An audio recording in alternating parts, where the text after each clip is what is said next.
Alhamdulillahi Rabbil Alamin. Nahmaduhu haqqa hamdihi wa nastaghfiruhu haqqa istighfarihi wa bihi nasta'in. Asyhadu an la ilaha illallah malikul haqqul mubin. Wa asyhadu anna Muhammadan abduhu wa rasuluhu khatamul anbiya wa imamul mursalin. Allahumma salli wa sallim ala sayyidina Muhammadil amin wa ala alihi wa ashabihi ajma'in. Amma ba'd.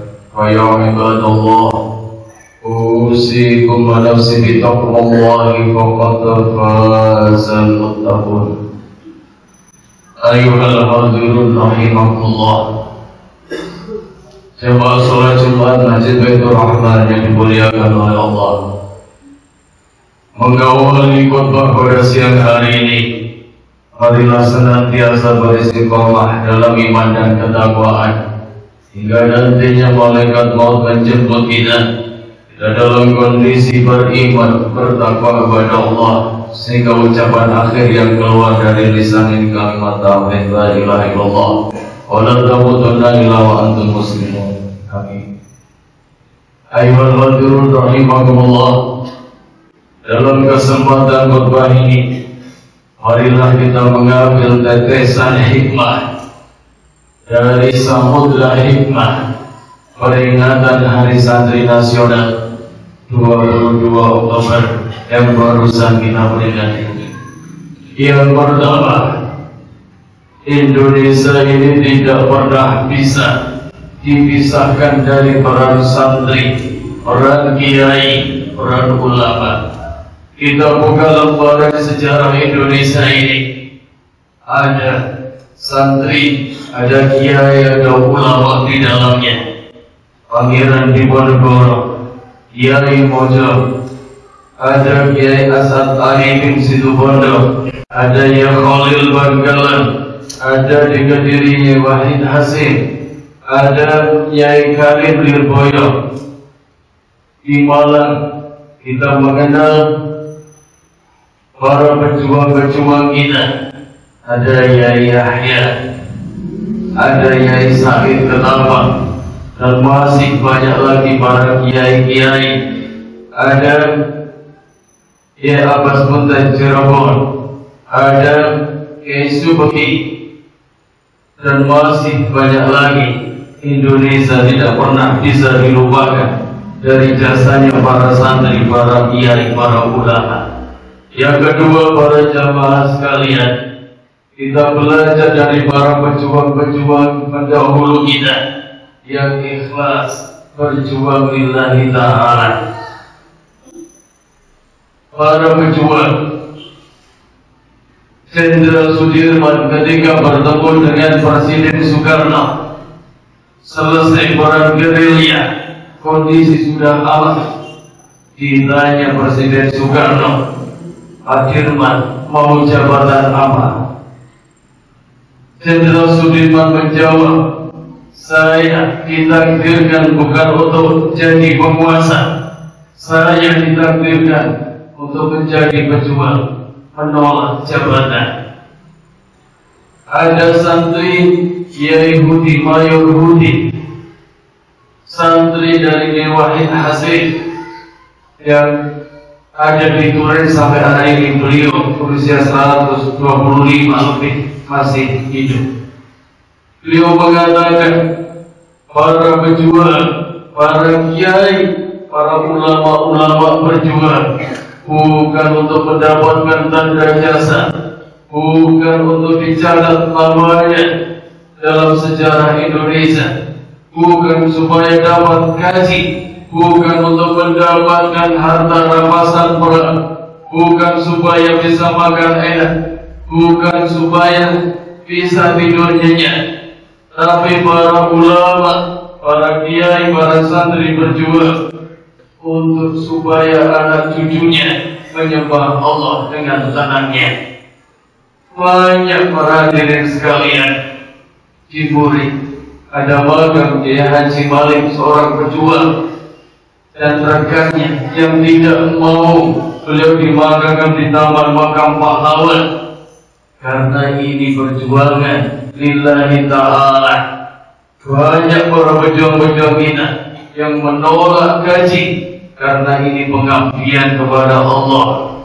Inilah yang hadirin rahimakumullah. Kita belajar berjuang ikhlas dari pendahulu-pendahulu kita. Kita tidak bisa mengukur seseorang keikhlasannya dari kata-katanya. Saya ikhlas. Tidak bisa seperti itu. Hudzaifah al-Yamani bertanya ke Rasulullah, ya Rasulullah, ma huwal ikhlas? Ikhlas itu apa ya Rasulullah? Rasulullah menangguhkan jawabannya.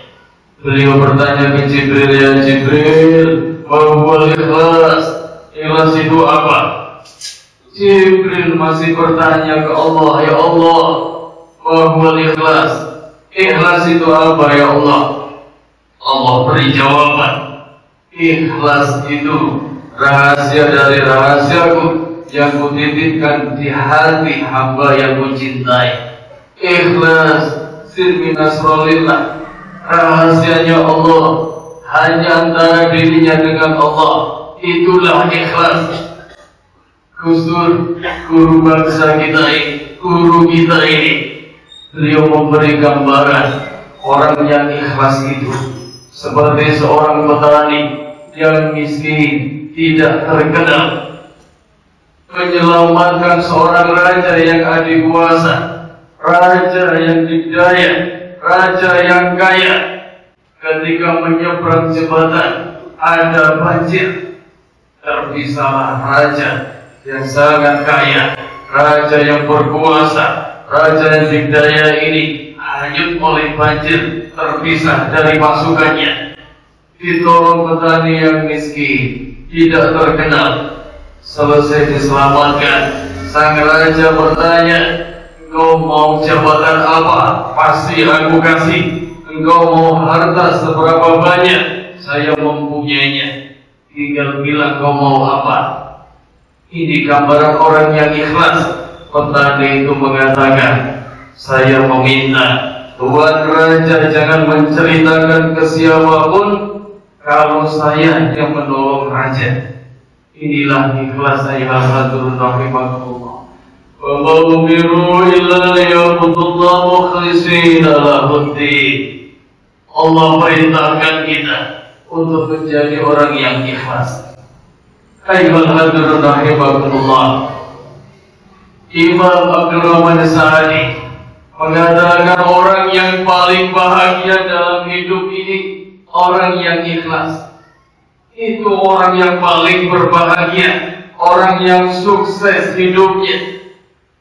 Ciri orang yang ikhlas, dipuji tidak akan menambah amalnya, dicaci tidak akan mengurangi amalnya, karena hanya dirinya dengan Allah.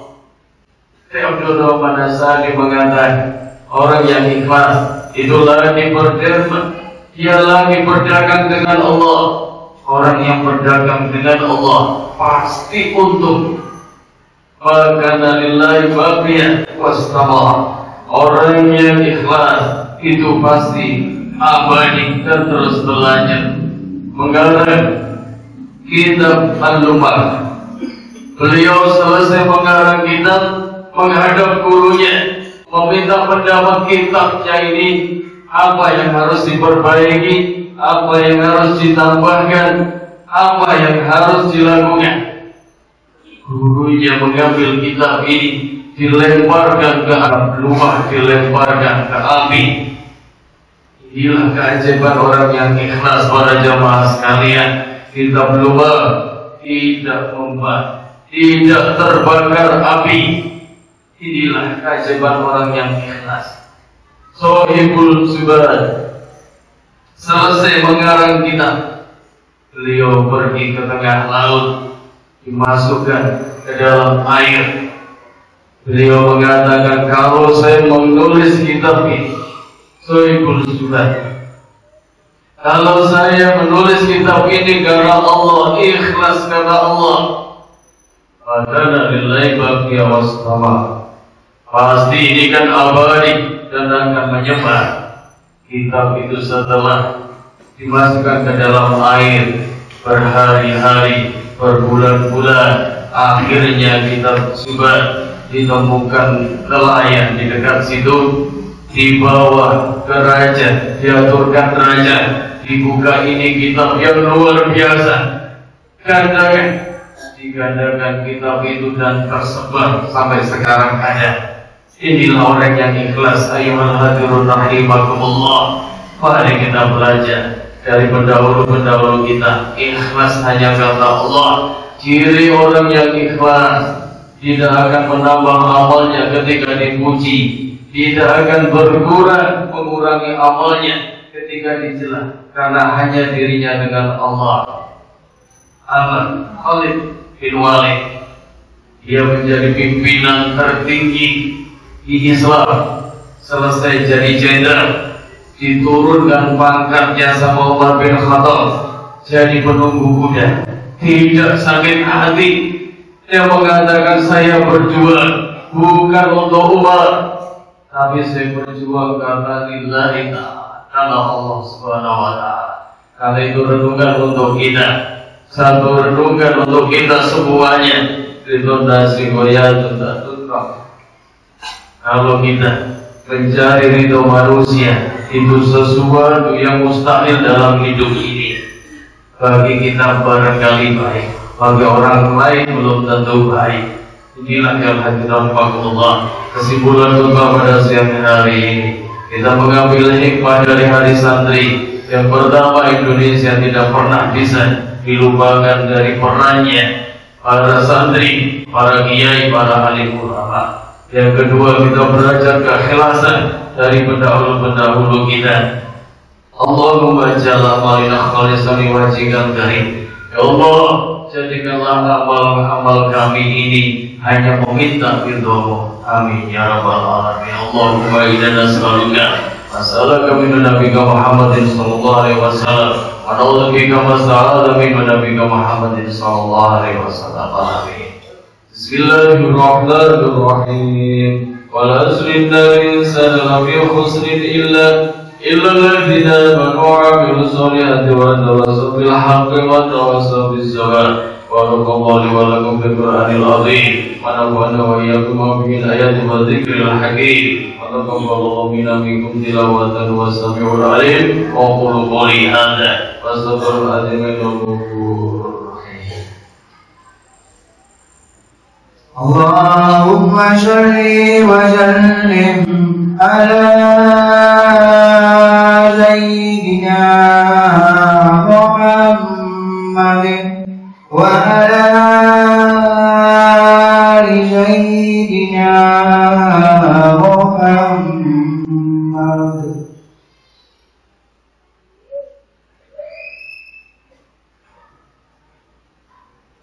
Alhamdulillahi rabbil alamin. ولا عدوان إلا على الظالمين والصلوات والسلام على خاتم المرسلين. آمنت سبحانه وأتوب إليه وأشهد أن لا إله إلا الله وحده لا شريك له وأشهد أن محمدا عبده ورسوله. اللهم صل وسلم وبارك على سيدنا محمد وعلى آله وصحبه بإحسان إلى يوم الدين. أما بعد فيا أيها الناس اتقوا الله فقد فاز المتقون. إن الله وملائكته يصلون على النبي يا أيها الذين آمنوا صلوا عليه وسلموا تسليما. اللهم صل وسلم وبارك على سيدنا محمد وعلى آله وصحبه أجمعين والتابعين والتابعين والمهتدين ورحمة برحمتك يا أرحم الراحمين.